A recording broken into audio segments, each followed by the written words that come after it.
حضرت معروف کرخی رحمۃ اللہ علیہ فرماتے ہیں کہ ایک مرتبہ میں راستے سے گزر رہا تھا. میں نے ایک نوجوان کو دیکھا.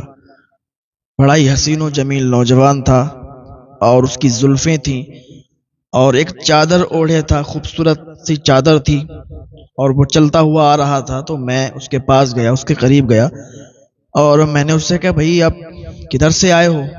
اس نے بتایا کہ میں فلاں جگہ سے آیا ہوں. کہاں جا رہے ہو؟ اس نے بتایا میں مکہ شریف جا رہا ہوں. تو کتنے ٹائم میں آپ نے یہ سفر طے کر لیا؟ تو وہ کہنے لگا کہ میں نے کچھ ہی گھنٹوں میں سفر طے کر لیا. تو حضرت معروف کرخی رحمۃ اللہ علیہ کو تعجب ہوا، ارے بھائی اتنا لمبا سفر اور کچھ ہی گھنٹوں میں کیسے طے کر سکتے ہیں؟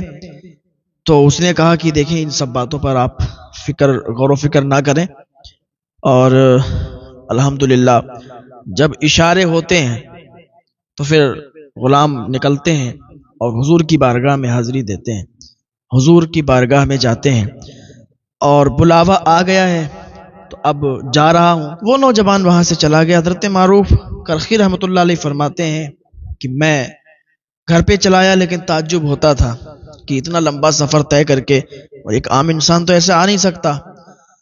تو ایک سال کے بعد حضرت معروف کرخی رحمۃ اللہ علیہ اپنے گھر پر آرام فرما رہے تھے اور ایک سال اس بات کو گزر گیا تھا. تو کسی نے دروازہ کھٹکھٹایا. جب دروازہ کھٹکھٹایا، دروازہ حضرت معروف کرخی رحمۃ اللہ علیہ نے کھولا تو کیا دیکھتے ہیں؟ وہی نوجوان ہے اور وہی نوجوان آ کے سلام کرتا ہے. حضرت معروف کرخی رحمۃ اللہ علیہ جواب دیتے ہیں اور کہتے ہیں کہ آپ کا کیسے آنا ہوا؟ وہ کہتا ہے حضرت میں تو سمجھیے آپ کا شاگرد ہوں، آپ میرے استاد ہیں، تو میں آپ کے پاس بس ملنے کے لیے چلا آیا. آپ بہت اچھے انسان ہیں، آپ کا ذکر بہت میں نے سنا ہے تو آپ سے ملاقات کرنے کے لیے چلا آیا. آپ بہت اچھے انسان ہیں، آپ بہت اچھے آدمی ہیں، تو بس اسی لیے آئے ہوں. تو حضرت معروف کرخی رحمۃ اللہ علیہ نے اسے اندر آنے کی اجازت دی، بٹھایا اور کہا بتاؤ بھائی کیا معاملہ ہے، کیسے تمہاری زندگی گزر رہی ہے؟ تو اس نے کہا حضور بس ایک بات سے میں بہت پریشان رہتا ہوں. حضرت معروف کرخی رحمۃ اللہ علیہ نے فرمایا کون سی بات سے؟ کہا حضور کبھی خوشی آتی ہے، کبھی غم آتے ہیں، کبھی عجیب اپنی زندگی میں دیکھ رہا ہوں کبھی عجیب ہو جاتا ہے، کبھی تو عزتیں ملتی ہیں اور کبھی رسوا ہونا بھی پڑتا ہے. حضور یہ کانسیپٹ مجھے سمجھ میں نہیں آتا. تو حضرت معروف کرخی رحمۃ اللہ علیہ نے فرمایا کہ دیکھو ایسا ہے، یہ تو ہوتا ہی ہے ہر کسی کی زندگی میں، کسی کو خوشی ملتی ہے، کسی کو غم ملتا ہے، کسی کے پاس کبھی غم ہوتا ہے، کبھی خوشیاں آتی ہیں، کبھی غریبی ہوتی ہے، کبھی امیری ہوتی ہے. یہ ساری چیزیں لگاتار لگی رہتی ہیں انسان کے ساتھ. ہر انسان ایک جیسا ہی نہیں رہتا ہے. اس کو بہت پیار اور اطمینان سے سمجھایا. کہا مجھے یہ بتاؤ کہ تمہارے ساتھ ہوا کیا؟ تم تو وہی ہو نا، تم جا رہے تھے تو میں نے تم سے پوچھا تھا. کہا جی حضور میں وہی ہوں. تو کہا بتاؤ تمہاری زندگی میں ایسا کون سا مسئلہ تمہارے سامنے پیش آیا کہ تم یہ باتیں کر رہے ہو آ کے؟ حضور میں مکہ شریف گیا اور مکہ شریف سے جب واپسی ہوئی تو حضور وہ سنسان گلیاں تھیں اور وہ پہاڑ، وہ وادیاں، ان سے نکل کے ہم آئے. حضور بھوک بہت تیزی کے ساتھ لگی تھی اور وہاں کوئی کھانے کا سامان نہیں تھا، کوئی چیز موجود نہیں تھی. وہاں پر کھیتی ہوتی تھی تو وہاں پر ککڑیاں لگی ہوئی تھی. تو میں نے حضور ککڑیاں توڑ کے بھی نہیں کھائیں، میں نے صرف پتے توڑ لیے، کیونکہ پتے جو ہے نا کوئی کھاتا نہیں ہے، پتے صرف بیکار ہو جاتے ہیں. میں نے وہاں سے پتے توڑے، بھوک تیز لگی تھی، میں نے اس چیز کو توڑا کہ جو بیکار ہے، جس کا کوئی کام نہیں ہے. میں نے 2-3 پتے توڑ کے کھا لیے. حضور میں پتے کھا ہی رہا تھا کہ کھیت کا مالک آ گیا اور آنے کے بعد مجھے مکے ہی مکے مارنے لگا. مجھے بہت تیزی کے ساتھ اس نے میری پٹائی کر دی. یہ مجھے دکھ ہوا اس بات کا کہ میں نے تو اس کی چوری بھی نہیں کی تھی، میں نے تو اس کی ککڑیاں بھی نہیں کھائی تھی نا، میں صرف پتے کھا رہا تھا. پتوں کو کوئی کام نہیں ہے، پتے تو وہ اس کے برباد چلے جاتے، لیکن وہ مجھے بھوک تیزی کے ساتھ ستا رہی تھی نا، تو میں نے پتے توڑ لیے، ککڑی نہیں توڑی، حالانکہ ککڑی بھی لگی تھی. حضور مجھے بڑا دکھ ہوا کہ اس کی تو چوری بھی نہیں کی، اس نے مجھے پٹائی کر دی، مجھے مار دیا.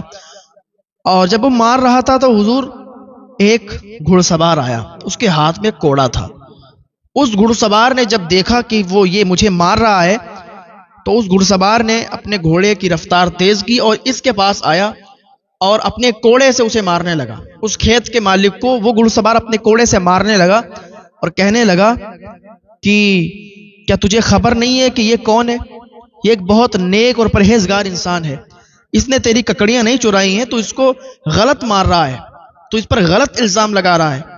جب اس نے یہ سنا کہ میں نے ککڑیاں نہیں چرائی تھی، میں نے اس کے کھیت میں چوری نہیں کی تھی، جب یہ سنا تو آ کے مجھ سے معافی مانگنے لگا. مجھ سے معافی طلب کی، میں نے اسے معاف کر دیا. کہا بھائی کوئی بات نہیں، یہ تو آپ نے غلطی سے کر دیا.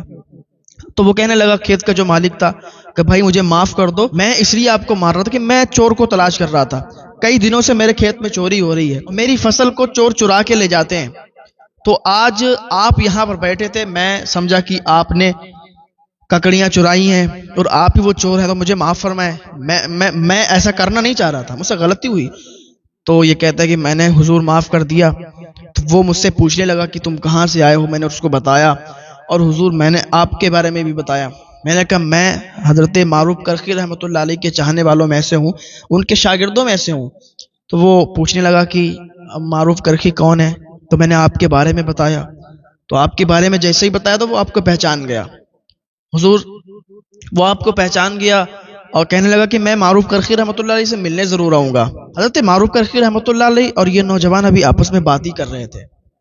کیا دیکھتے ہیں کہ دروازے پر کسی نے دستک دی، دروازہ کسی نے کھٹکھٹایا.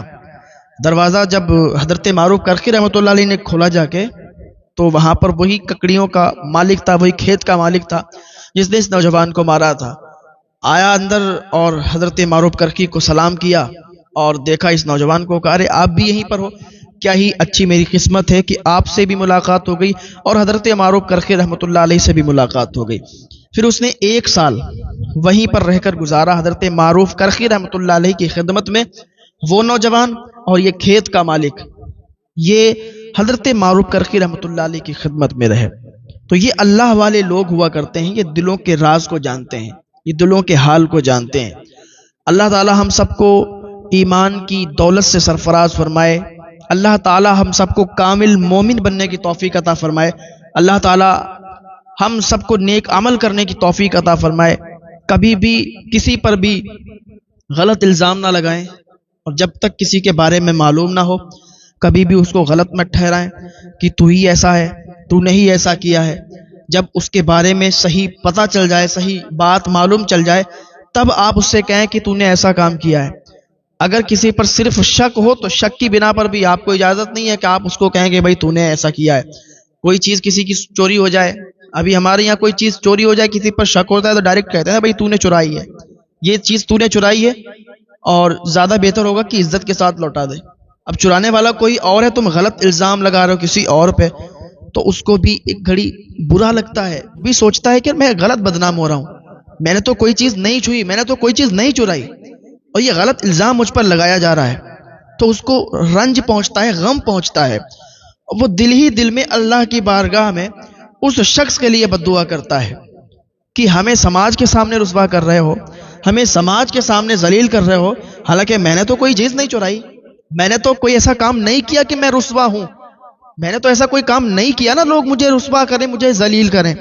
تو ایسے کسی پر غلط الزام نہ لگایا کریں. آپ کی لاکھ کروڑ کی بھی چیز غائب ہو جائے تو ایسے اگر کسی پر شک ہو تو شک کی بنیاد پر نہیں. آپ آج کل تو اتنی ٹیکنالوجی چل رہی ہے، اتنی زیادہ ہمیں آسانیاں ہیں، کیمرے لگے ہوئے ہیں، جہاں تہاں کیمرے لگے ہوئے ہیں. آپ نکل جائیں تو 85 کیمرے آپ کو راستے میں مل جائیں گے لگے ہوئے. شہر کی بات تو چھوڑو، اب تو گاؤں میں بھی کیمرے لگے ہوتے ہیں، اکثر دکانوں پر لگے ہوتے ہیں. تو اگر چوری آپ کو پکڑنی ہے، کسی کے گھر کی چوری ہے، کسی کے یہاں کی چوری ہے، تو ایسے کسی پر الزام نہیں، بلکہ آپ تو آسانی سے پکڑ سکتے ہو. وہ بریلی شریف کے اندر ایک چوری ہوئی تو وہ گھر والوں نے ہی صاحب دوسرے دن ہی پکڑ لیا. اس کیس کو لے جانے کی کہیں نوبت ہی نہیں آئی. ایک بائک چوری ہوئی، بائک جہاں سے چوری ہوئی وہاں سے چور آسانی سے نکال کے لے گیا. 10 قدم دور پہ کیمرہ لگا ہوا تھا، اس کیمرے میں دیکھ لیا گیا، اس کا چہرہ بھی آ گیا، اس کا حلیہ بھی آ گیا. دوسرے دن ہی گھر والوں نے جا کے اور اس کو دبوچ لیا، پکڑ لیا اور پولیس کے حوالے کر دیا. تو آج کل تو نا ہمارے لیے بہت آسانیاں ہیں، ٹیکنالوجی آ گئی نا، اس سے بہت جلد یہ ساری چیزیں پکڑ میں آ جاتی ہیں. آج اگر کوئی چھوٹی سی بات کر دے، کوئی چھوٹا سا کیس کر دے، فوراً پکڑا جائے گا. ہاں فوراً پکڑا جائے گا. اور ہمارے ہندوستان کی پولیس بھی اتنی ایکٹیو ہے کہ کوئی بھی کیس ہو وہ اس کو چند گھنٹوں میں پتہ لگا لیتے ہیں کہ کس نے کانڈ کیا ہے، کیا کیا ہے، کہاں کیا ہے، کیسے کیا ہے. تو بہت مبارکباد پیش کرتا ہوں اپنی ہندوستانی پولیس کو کہ بہت اچھا کام کر رہے ہیں. ایک دو لوگ اس میں بھی ہوتے ہیں جو بگڑ جاتے ہیں، باقی ساری پولیس بہت اچھا کام کر رہی ہے. بہت مبارکباد ہے ان سب کے لیے کہ وہ ایسے ہی ہندوستان کا نام روشن کرتے رہیں.